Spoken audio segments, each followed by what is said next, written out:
What's up, folks? It's Jang here from ultimaterc.com, and I'm about to kill a few birds with one stone. I'm about to unbox from Team Durango the DEST210 ready to run. Race ready to run, they call it. For probably a couple years now, I've had some Durango fans that have encouraged me to try out Durango, and I never did, mostly because for the longest time it was kind of hard in the United States to get parts for them relative to most other brands, and just never really decided to get around to it. I also don't do a whole lot of race level stuff, but then that's another thing. A lot of folks have asked me to try race level stuff because I don't do it that much. And then what else? Well, there's the whole thing of the time that it takes to build a kit. Nowadays, I do so much stuff, a bunch of YouTube channels and the forums and everything. To test something out, I much prefer to start with an RTR because I can just take it out of the box. And now, finally, Durango, a race-specific company, has started doing these RTRs, and they're not dumbed down RTRs. They're same kits, just pre-built and, well, ready to run.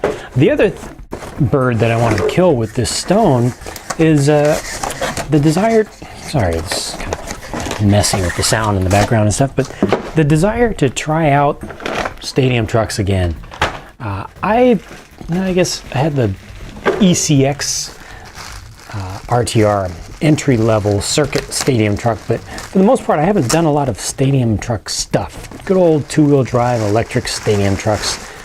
Since the earliest days of RC for me, stadium trucks are how I got started in RC, with the good old Rustler, the Rustler RTR.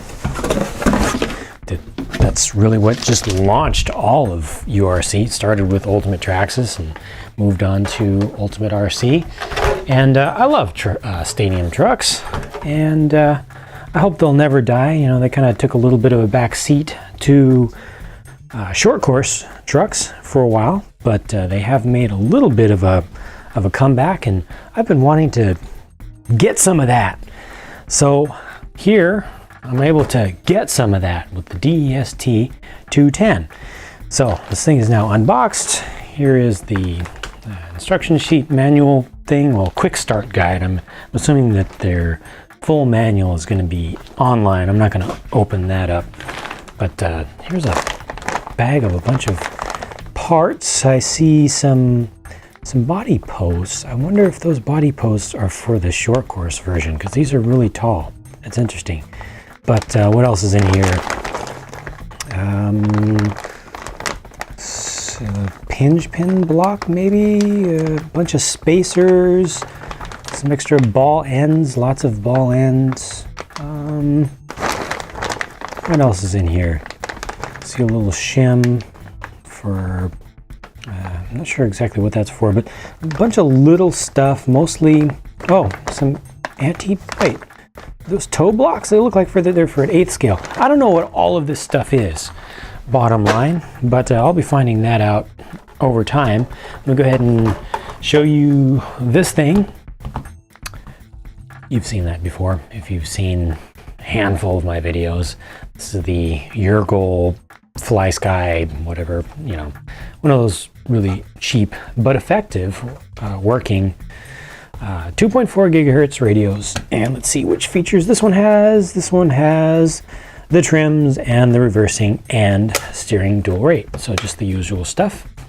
And you know, these things do a good job. They have great range. And this is the newer 4AA version. So that's that. Let's take a look at the truck itself, because that's going to be a lot more interesting. First of all, I'm a little bit surprised by, I mean, I saw that this was going to be the case before this thing came, but the paint scheme, or printing scheme that they came up with for this thing is very lively and has a lot of detail to it and such. It's very, very modern and not the norm, I'd say, for what you get for RTRs. It's kind of exciting to look at. Let's see. What else do I want to do at this point? Sorry, it's really, really late at night, and I don't do the caffeine thing very much, so I am just pushing myself along naturally. These tires are well, they have a decent tread style to them, both the rears and the fronts. The rears have these mini pins that have a decent amount of depth, and the fronts are they look like knockoffs of Proline edges with the double V in the middle, and then the single-sided blade part on the outside. However, they've got pretty decent feeling foam inserts in them, but the compound is, I think up front is okay. It's probably the same compound, but just the feel of it still a little bit on the hard side. They did intend this to be kind of a race-ready thing, so I was really hoping for just a little bit softer than this, not full-on race spec compound, but a little bit softer than that. So might have to get myself some more wheels and put some proper tires on there. But let's take this body off and see what's going on here underneath. And it's a pretty decent thickness of body. I'm not sure if it's Lexan though. It may be PVC, PET kind of thing. It's kind of hard to tell with these screen printed ones sometimes, but stadium truck bodies do not get beaten up easily, so I'm not too worried about that. This little cap pack is just kind of floating around in there. The switch is kind of floating around. That's just from being transported and the box being beat up as it's transported around. Let me move this camera up a little bit so you can get a little bit of a higher view of what's going on inside. And this is a nice looking truck. I'm gonna turn around this way so you can see it a little bit more cleanly. Very low in the middle. Everything's very, very low.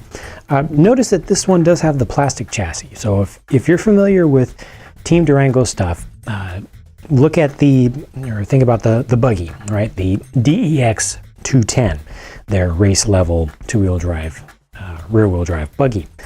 It has the aluminum chassis, kind of the Losi 22 style. They then came out with a lower end version of that, and they called it the DEX210R with a plastic chassis. Well, this one has the plastic chassis, and I think to be consistent with their own nomenclature, they should have called this the DEST210R, just to be consistent, because it has the plastic chassis. However, I don't agree with calling the cheaper version, the plastic chassis version, an R across the line, because R suggests better, suggests faster, suggests more racy. But whatever the case may be, they went in consistent with that, and this has the plastic chassis on it. Flex is there. Oh yeah, there is plenty of flex in there. It's way more flex than I expected. That's unfortunate that they used a material that's soft enough. Yeah, it's soft enough that they really shouldn't try to pull off the really low sides like this.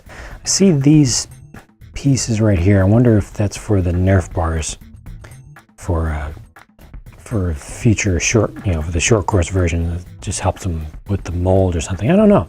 It's kind of weird, but really could have used more bracing along the side here to take some of that out. But they'll just make it easier to drive, but it won't be as precise as it could be.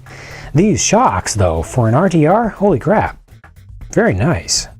Hard anodized aluminum. Medium bore shocks. What are these in bore?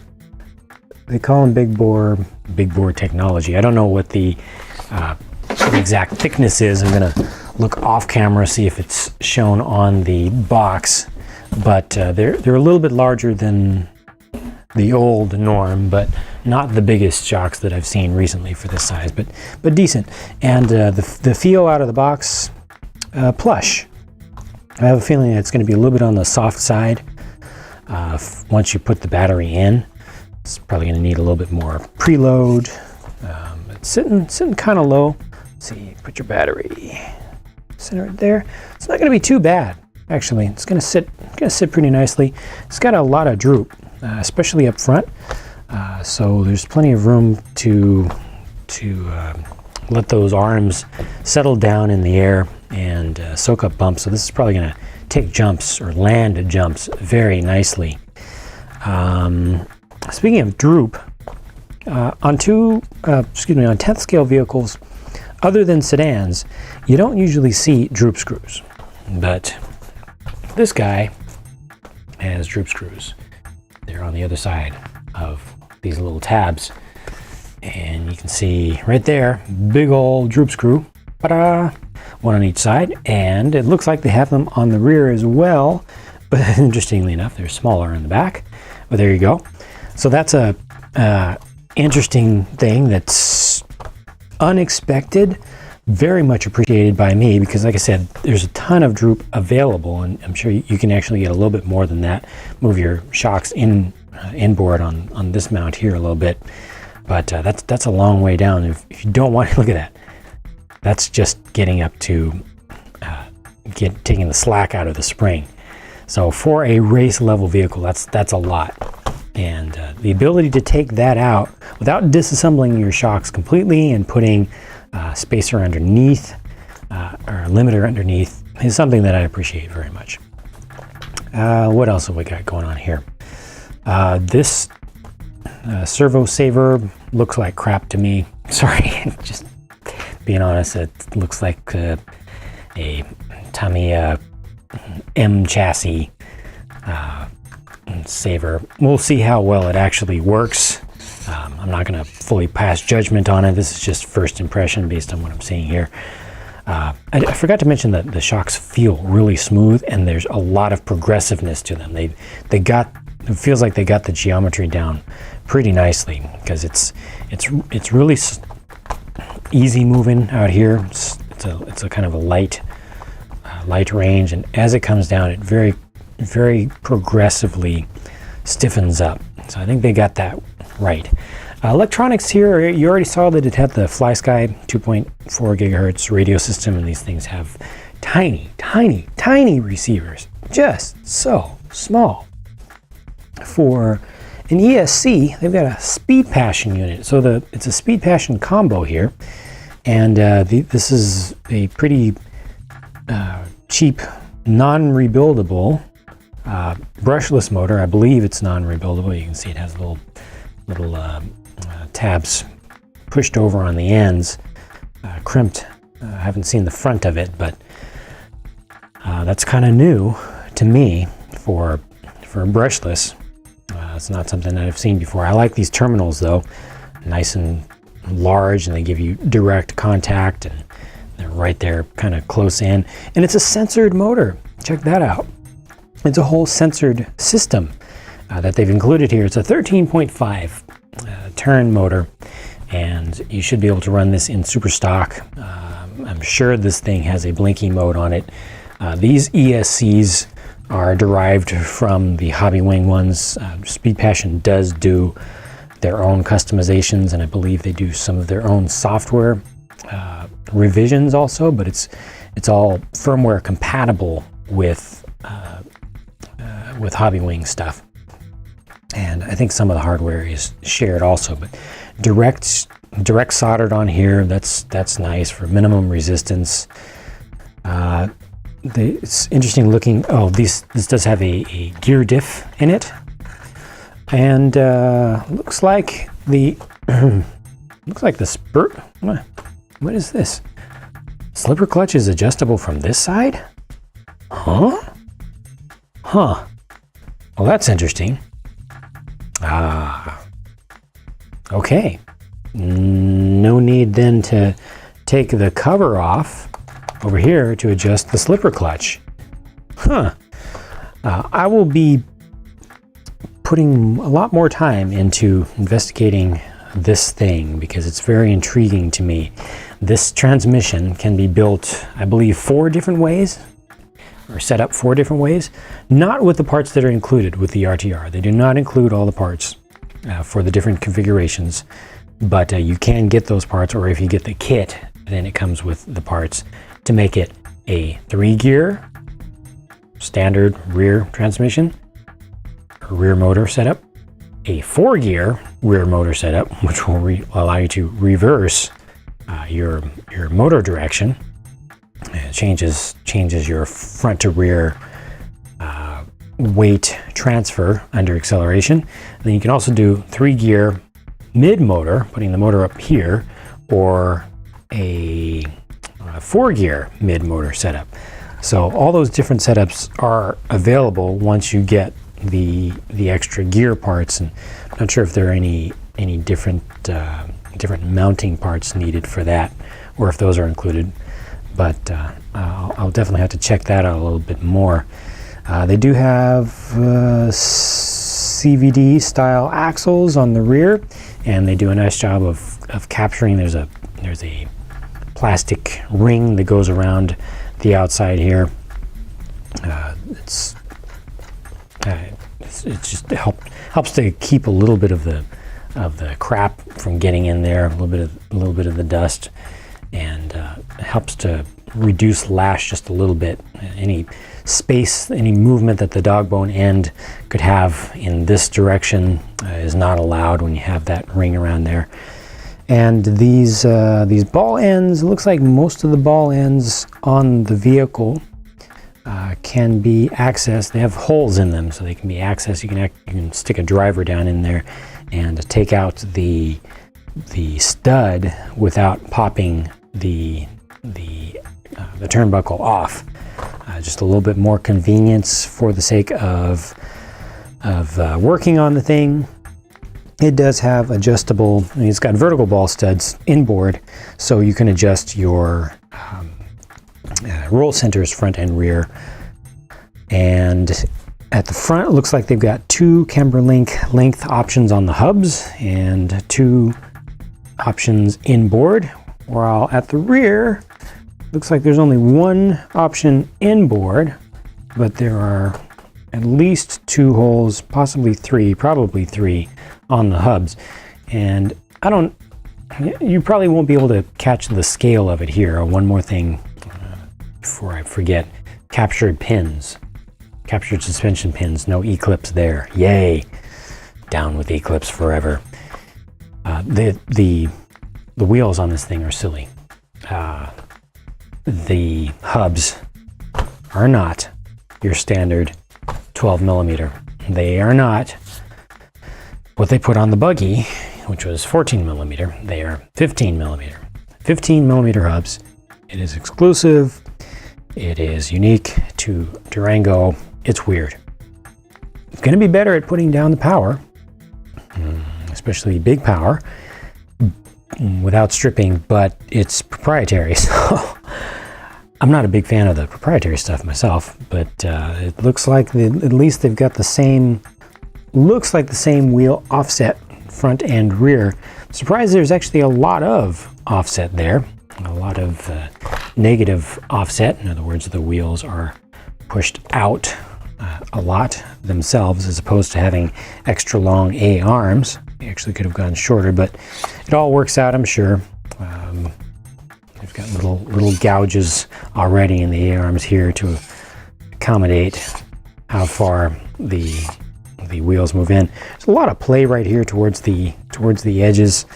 That's just something you can't get away from with this particular type of geometry, where the knuckle arm becomes pretty much in line with the steering rack, or with the steering link when it's turned at full lock. But when there's actual pressure on there from the servo, that's going to lock it in pretty well. It's actually pretty common with race level ones, but it does require that you have a good servo. So we'll have to see how well that servo is able to hold a steering direction What else is going on here? Just looking for anything else that kind of stands out. Genuine, I think it's, yep, looks like a genuine WS Dean's plug. Actually, I'm not so positive about that. I don't recognize these mold marks, but it's definitely compatible with Dean's, so that's a smart choice right there. The battery hold downs, they've just got a couple of plastic, actually, thumb screws. These things have a little bit of flashing around the edges that are a little bit sharp, so you may want to actually sand that down a little bit when you get it, but this is just a basic little piece. This is, now that's interesting, this actually has a lot of rigidity to it because of the shape. It's hollowed out underneath, but compared to the chassis, we'll see how it works. I am fine personally with the handling characteristics of flexible chassis vehicles, especially in this size and scale. But objectively speaking, when you get to racing, you want to generally have something that's stiffer than that, just so you can have a little bit more consistency. Stiffer chassis will be a little bit more loose. They'll be more agile. They'll be a little bit more difficult to drive. And I'm having trouble lining this up. A little plastic thing kind of tapped itself into these grub screws, long set screws, and I just don't want to go back in the right way. I wish these were aluminum. I will probably want to get aluminum ones of these. I know it's a petty little thing, but you know, little things count. But hopefully this will just last over time. It'll just re-thread itself a few times and it'll all become all good. I think that's about it. That's about all I've got to cover on this one for now. This is definitely not a copied design. This is its own design. It's exclusive to Durango. They made this. It is theirs. I will be testing it pretty much as is. I may adjust the ride height, like I mentioned, and after I test it as it is, I will probably see about playing around with the droop a little bit, but I think the setup is going to be pretty close to good enough that I'll be able to get a good review off of the truck without getting any new parts other than tires. I'm definitely going to have to get new tires because those are not going to hold up to too much hard running and testing. But that's it. That's the Team Durango DEST210. Should have called it 210R, but 210 stadium truck, race ready to run, they call it. The 13.5 system, a 2.4 gigahertz radio set. Of course, I will be doing the full-on review thing that I do and put up some, raw driving videos of it and see how it turns out. So thanks for watching, and I'll be talking to you again soon.